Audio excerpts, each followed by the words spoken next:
to listen to us. Connect with us now via our social media channels. Facebook.com/Radio Now 953FM. We're on Twitter too. Connect with us there and get involved. At Radio Now 953FM. 953FM. Like what we do? Share it on your socials and tell everyone. Want to see some more of us? Head over and meet us on Instagram at Radio Now 953FM. Get in touch. We'd love to hear from you.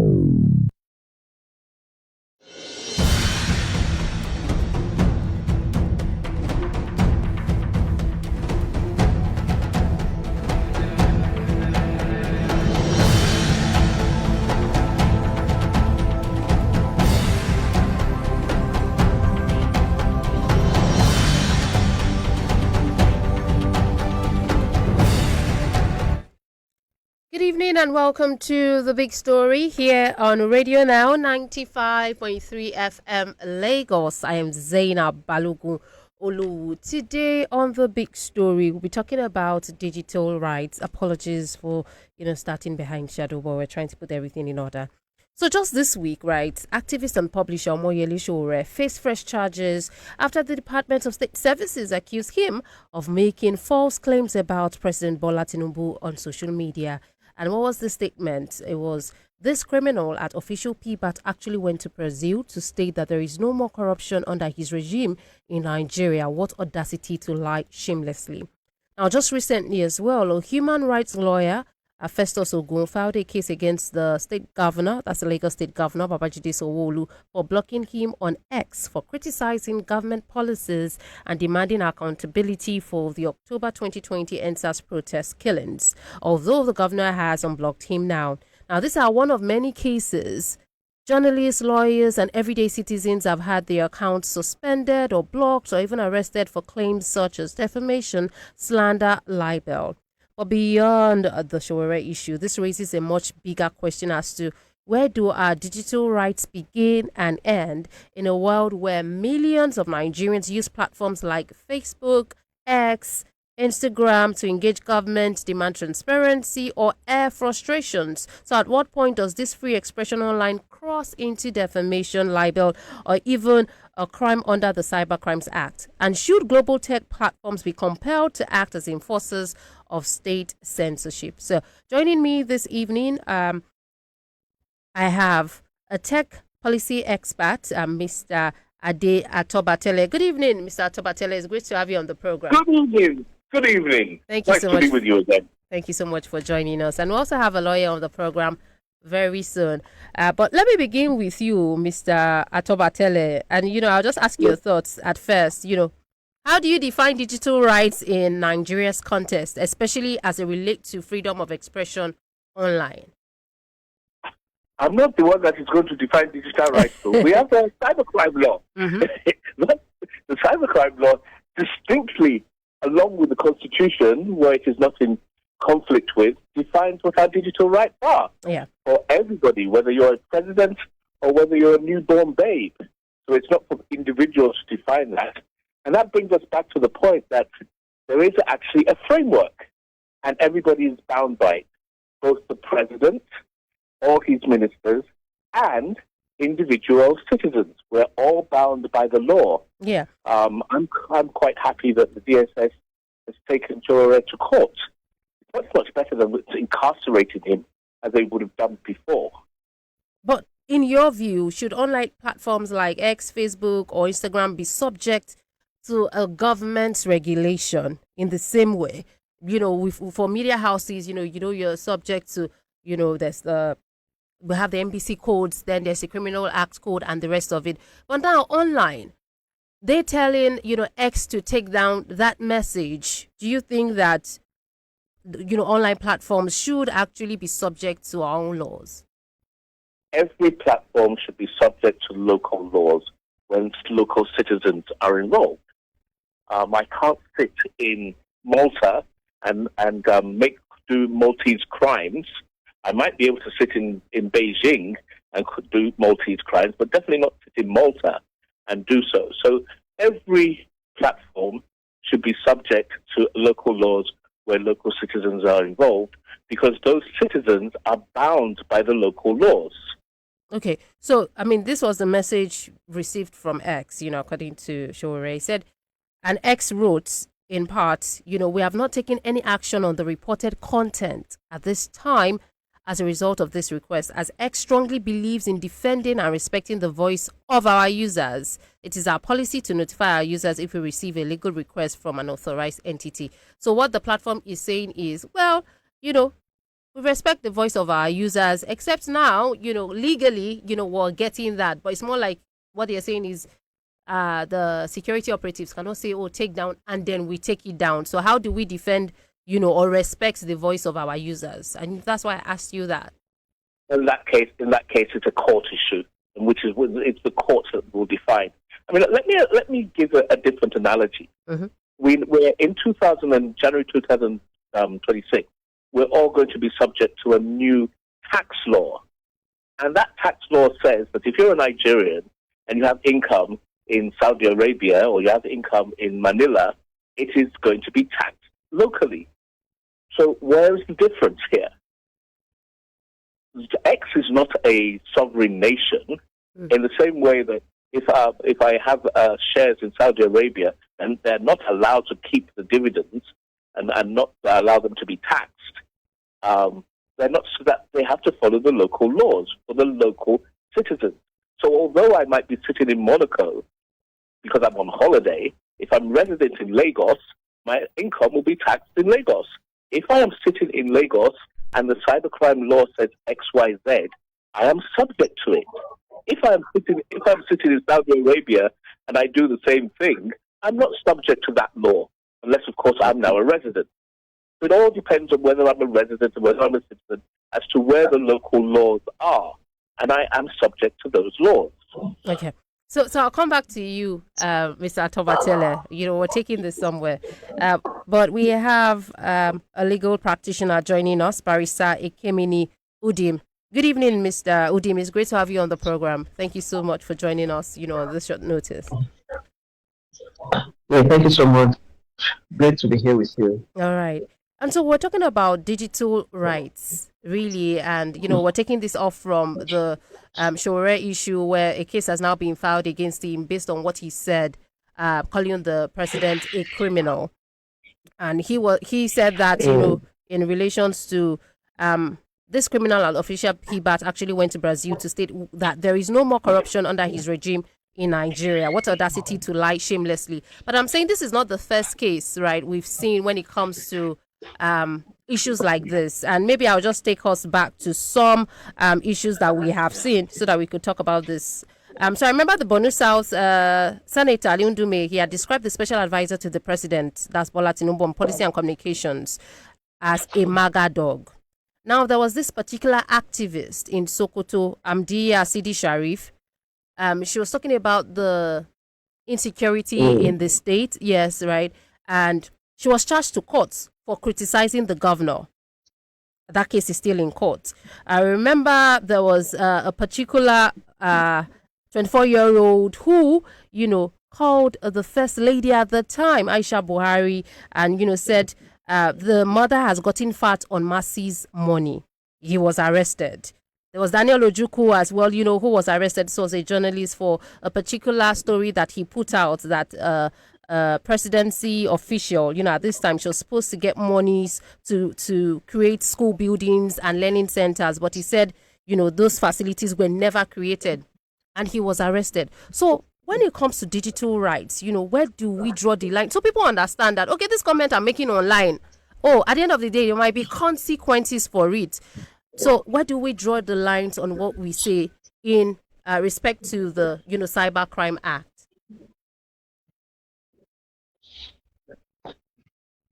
Okay, so thank you so much once again for having me. Recall that the Cybercrimes Act was enacted before now, and in 2024 it was amended by the National Assembly to address certain concerns. And the Cybercrimes Act, basically, when you go to, I think, Section 24 of that Act, talks about cyber stalking, making publications that are considered defamatory. And so when that is done, it gives the law enforcement authority the right to take a criminal charge against the person that makes the defamatory publication, in which case we are referring to criminal defamation of character. It also gives the person defamed the right to take a civil action against the person that has made the publication. But the Cybercrimes Act basically criminalizes certain publications that are made against persons, against institutions, and all of that. Um, where is the line? There has to be the line drawn between constructive criticism and defamation of character. And this is what I usually advise persons. You've got to measure what you want to post, what you want to publish.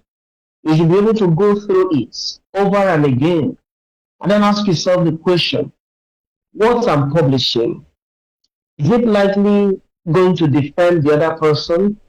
If the answer is yes, then you need to edit and make sure that what you publish is not defamatory. You see, in a democracy, you cannot take away criticism. Government must be criticized. When they have brought out a policy that is anti-people, we have to criticize. That is how democracy was built. When government brings up a policy that is inimical to the existence of citizens, inimical to the well-being of citizens, you cannot expect citizens to just hold their arms, keep quiet, and refuse to say anything. But then, this has to be done with responsibility.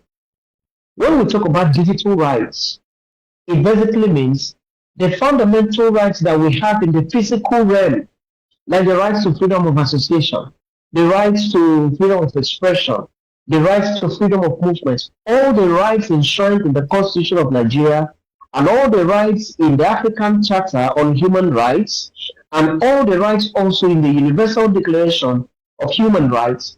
These are physical rights that we have here.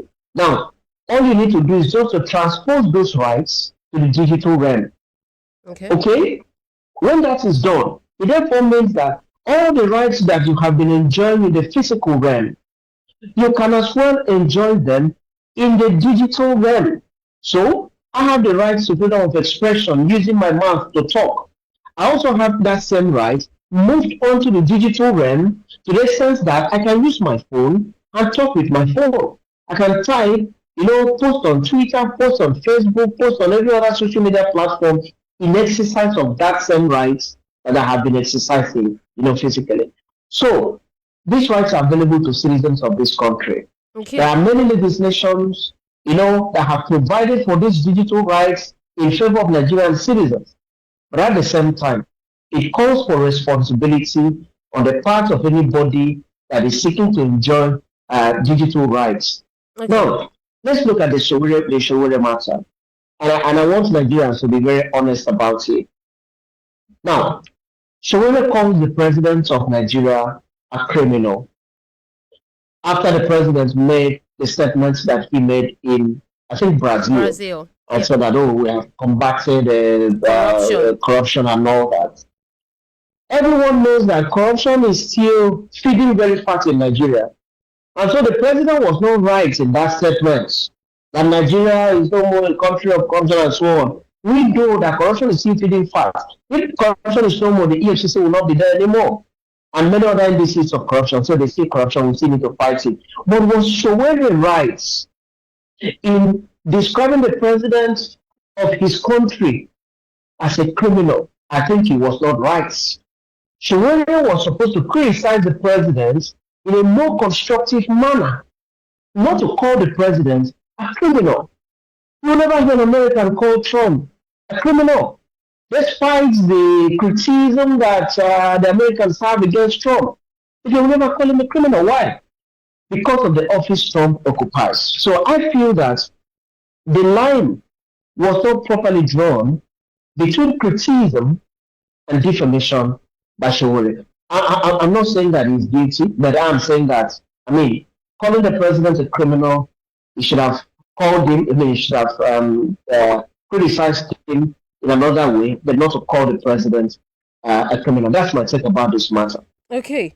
Um, and so when it comes to, issues like that, remember Joe Biden called, was it Trump? Well, at the point, maybe not, president, but a convicted felon, but not now citing, those issues. Is as to when it comes to situations like this, and maybe I read out that act so that people get to understand. And it was amended in 2024. But this is what that part says: a person who knowingly or intentionally sends a message or other matters by means of computer systems or network that and so this is the part where they changed, is pornographic, or he knows to be false for the purpose of causing a breakdown of law and order, posing a threat to life, or causing such message to be sent. And this is the part, they are charging Sowore for. Now, they said that commits an offense under this act and is liable to conviction of a fine of not more than 7 million naira or imprisonment for a term of not more than 3 years or both. Now, there's also the part of a person who knowingly or intentionally transmits or causes the transmission of any communication through a computer system or network to bully, threaten, or harass another person, where such communication places another person in fear of death, violence, or bodily harm to another person, containing any threat to kidnap any person or any threat to harm the person of another, any demand or request for a ransom for the release of any kidnapped person.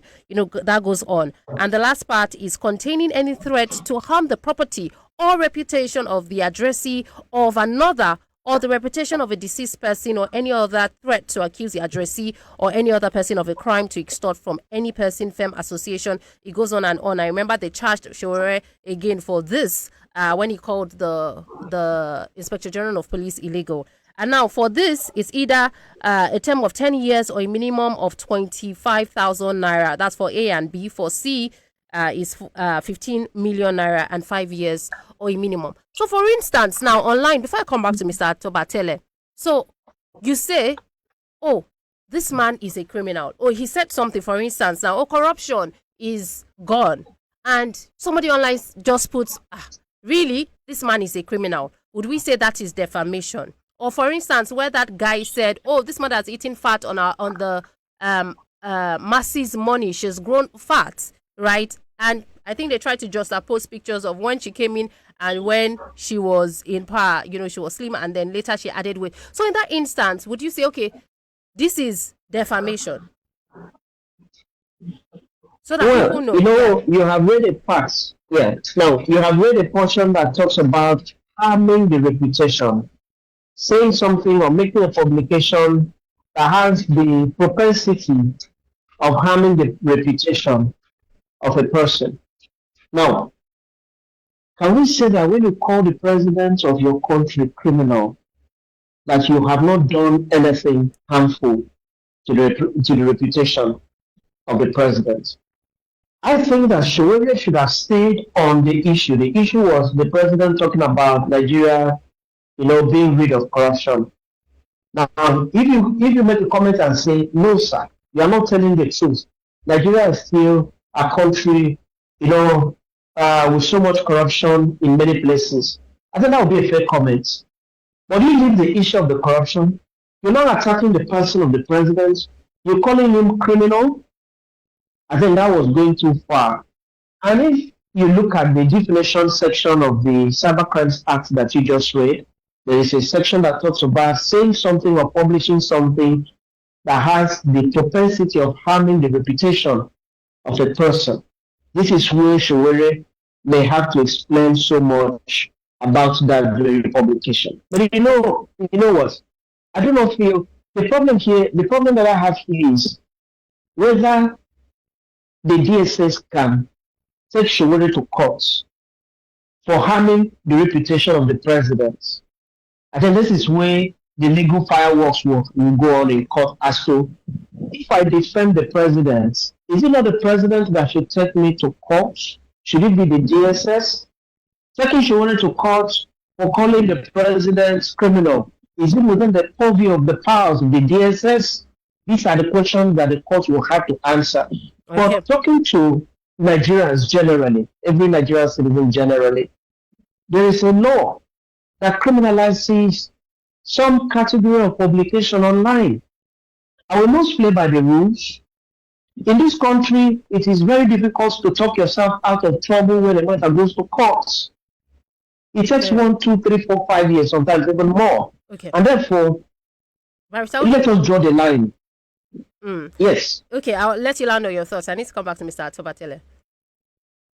Yeah, I'm basically saying the law should not guide Nigerian citizens. We should be able to express ourselves. But let's be fair in our expression. In America, for instance, under the First Amendment of the Constitution of America, there is no restriction to free speech.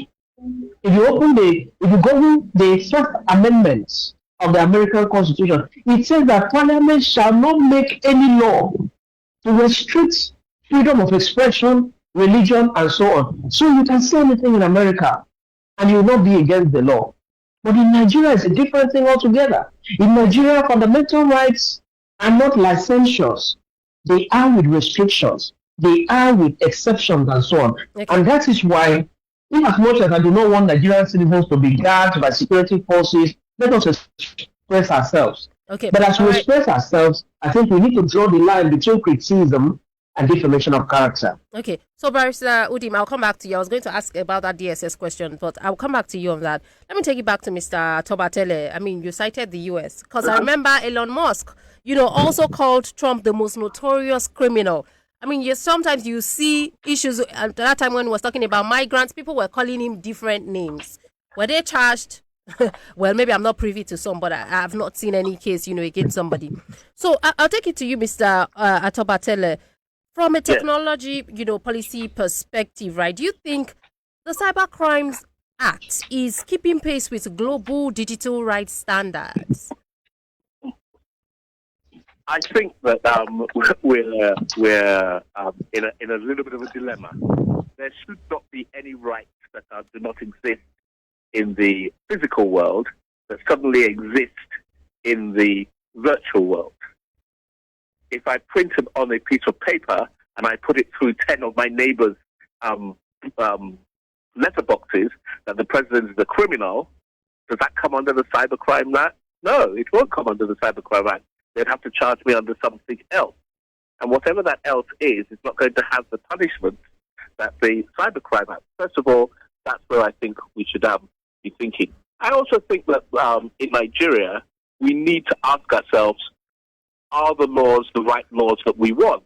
Government proposes laws, but very, very rarely do we get judicial reviews as to whether those laws are actually pertinent to our society.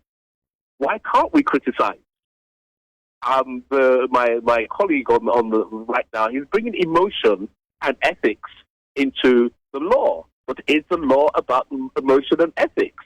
As you rightly pointed out, in the First Amendment in the US, you're allowed to call the president an idiot.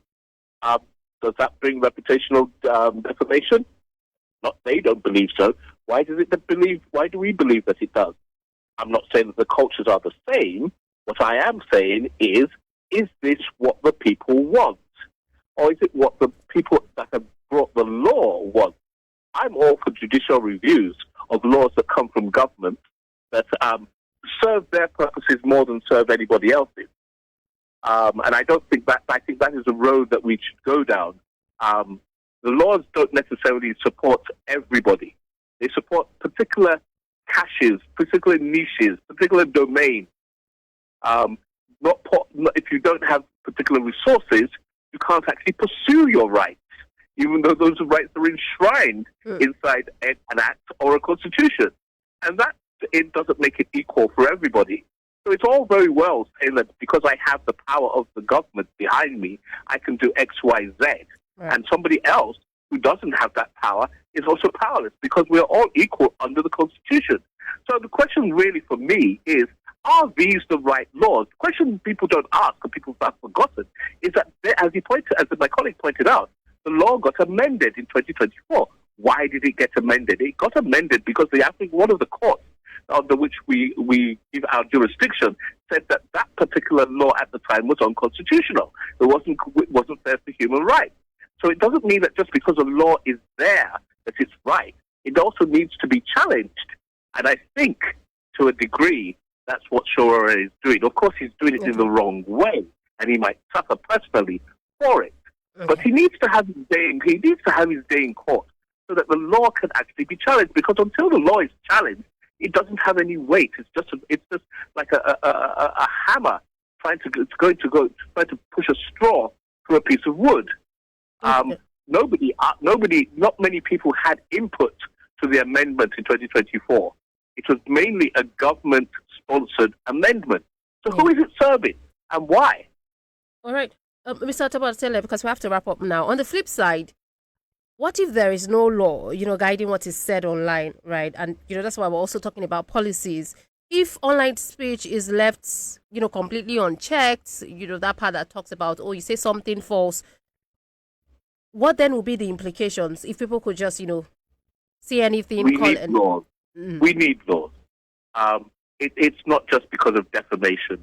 There are laws to protect young people. There are laws to protect vulnerable people. There are laws to protect all sorts of people, and everybody needs protection. We don't live in a lawless society. The question, as I pointed out before, is are these the laws that the majority of the society wants today? Okay. Because the majority of the society are using particular mechanisms to get their particular voice out, where they believe that they are being oppressed. And the only people that seem to be benefiting are the people who are doing the oppression. Okay. All right. Thank you so much, Mr. Tobatele. Because I was also wondering, if it's someone outside of the country that said this, would this person also be charged to court? Imagine it was someone in Nigeria that called another president a criminal. Would he be charged to court? You have to have jurisdiction over that person to be able to charge him. The reason that they're giving X and Meta is that X and Meta have given them some sort of jurisdiction by following our tax laws, by following our cybercrime laws. So they have submitted themselves to that jurisdiction. Okay. The party that has not submitted, I would like to see how they would actually get it and execute it. Okay, so let me take you to Barrister Udim now, and maybe you could answer that question. If online platforms, global platforms like X, Facebook, and the rest of it, should they be subject to Nigeria's regulations? Well, they will be subject to Nigeria's laws and regulations if they operate in Nigeria. So if they have an office in Nigeria, they will be subject to the laws of Nigeria. Okay. Also, what can this? When you consider, what can security operatives, maybe like the DSS, SSS, police, then tell them that you need to take this post down? Can that happen? Well, the DSS can say, but it still depends on X to say no. The publication is not against our community rules, our community guidelines, and so we're not going to take it down. They have their community guidelines. You recall that even when Donald Trump made publication sometime when he was serving his first term, X had the rights to take it down. They took it down even when Trump was a sitting president. So they have community guidelines. Once their legal team, once they say, no, it's a fair comment, so we leave it there. Okay? Like the Sowore's comments, I think X sees it as fair comments. And I think they are judging it based on the American law. Like I said, under the First Amendment in America, there's no limitation to free speech. You can say anything, and second is fair comments, and so on. So Nigeria is not like America. There are laws here that sort of have some limitation about the speech that citizens of the country have to make, just basically for citizens to just play by the rules. But I'm against guiding the press. Okay, so yes. Yeah. X said we have not taken any action on that because they believe in defending and respecting the voice of the users. But let me take it to now for government officials, right? And that's where we talked about criticism. So people you criticize, someone was blocked by the governor because he was asking for accountability. And, he took that case to court. So in issues like that, should somebody be blocked because of that reason? So should government officials, having been knowing that you are serving, you were elected, you were appointed, and all of those things, should you ignore the fact that yes, people will make statements because already you're a public, you're a government official, So should they, take those things to heart, when you talk about, oh, you're spending the government's money, oh, this person is just a criminal, and all of those statements that people make, knowing that you're saying, I mean, I'm not talking about maybe you're a celebrity or you're an individual and somebody's taking you to court for saying that. But for government officials, especially when you're trying to demand accountability or you're criticizing. Well, every person that is elected to a public office must understand the fact that, just like the name goes, it's a public office, and therefore you owe the people public accountability. And therefore, when you award contract, you should be able to let us know the amount of money that the contract will cost the states. And so when anybody is asking, as a matter of fact, public officers shouldn't even wait to be asked questions before letting the citizens know. There should be a website of government. Every contract should have an amount attached to it so that people won't even ask questions because the answers are already there. But we have a situation in this country where so many public officers don't want to let the citizens know what's going on, and that's how we now have the Freedom of Information Act, and then they're still not respecting the Freedom of Information Act. But you know that this is the era of the free press. This is the era of social media, and therefore public officers must understand that citizens of the country will continue to ask them for accountability. I am in total support of asking public officers for accountability. But you see, when someone is basically asking for accountability and the next thing, the person is summoned by the DSS, summoned by the police, and so on, because the person asked for accountability from the office of the governor, and so on, that is not helping our democracy.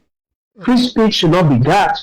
But at the same time, I have said that the law in Nigeria requires that you must also be responsible in your criticism.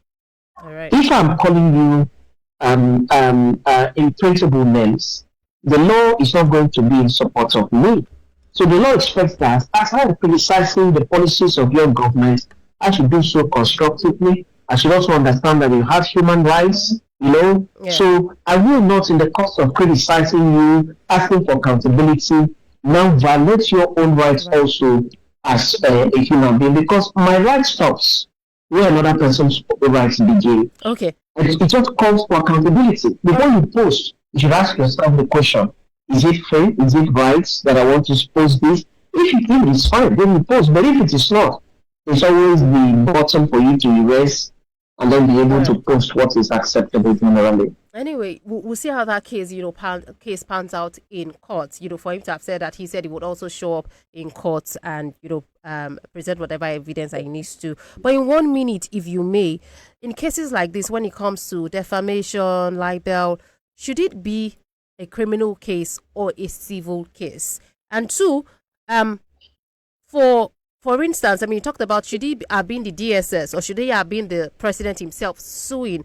Should government officials be using state resources to charge people to court? For instance, Sokoto, that girl that was taken, it was the police, the government themselves took her to court. In this case, we're seeing the DSS. So should he be using state resources for what somebody has said? Should it be the other way around? They themselves charging the person to court, not using government's money or whatever the situation may be. Those two questions: should it be criminal or civil? Well, Mr. Atabatele,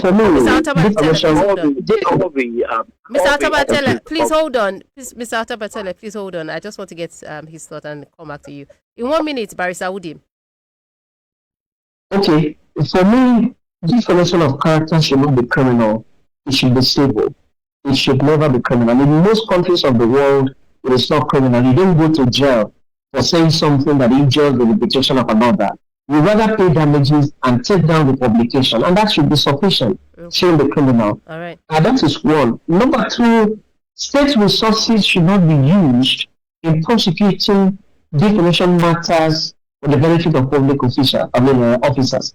If the president of Nigeria feels defamed by the statement of Sowore, I feel that the president should use his money from his salary and then sue Sowore by himself, as Bola Ahmed Tinubu, go to court and say that my character has been defamed and I need retraction of the publication and I also need compensation, and the court will listen to him. Such resources should not be used in defamation of character matters. to protect the governor and the president. All right. Thank you so much, Barrister Odi. Mr. Atobatele. I'm in total Thank you for having agreement. me. He didn't accuse the presidency or the president. He accused a particular individual. It's for that individual. Whatever was said does not change the reputation of the presidency. It can only change the reputation of an individual. So it is that individual that has the right to sue. And any other resources that are used are a bit of an overkill. All right. It's not done anywhere else. It's only in Nigeria that all resources that exist under the presidency or the governorship are mine to use as I want. That is not in the Constitution and is overbearing in any situation that we can think of. Thank you. So no, I do not agree that those resources should be used in that way. If an individual's reputation is being come into question, then it is for that individual to use his resources to restore that reputation. All right. Not the office. Nobody went after the office. And in Sowore's particular case, it was, as my colleague has pointed out, the Freedom of Information Act is constantly abused by government, especially by state government. There shouldn't be a situation where a citizen is asking an elected official who is his by proxy for information about his situation and it not be given, especially since there is an act that allows it to be given. Okay. All right. Thank you so much, Mr. Ade Atobatele, a tech policy expert. We do appreciate your time on the program. Thank you so much for staying tuned. Thank you so much, Barrister Ekemini Udim. We really do appreciate your time on the program, legal practitioner. Thank you. Thank you for having us. All right. Thank you for having me. Okay, and that's been the conversation this evening on The Big Story. We'll take some messages and you can join me on the round table. Since 1894, we've witnessed the evolution of a nation and proudly partner with its people on their path to prosperity. From the ink-stained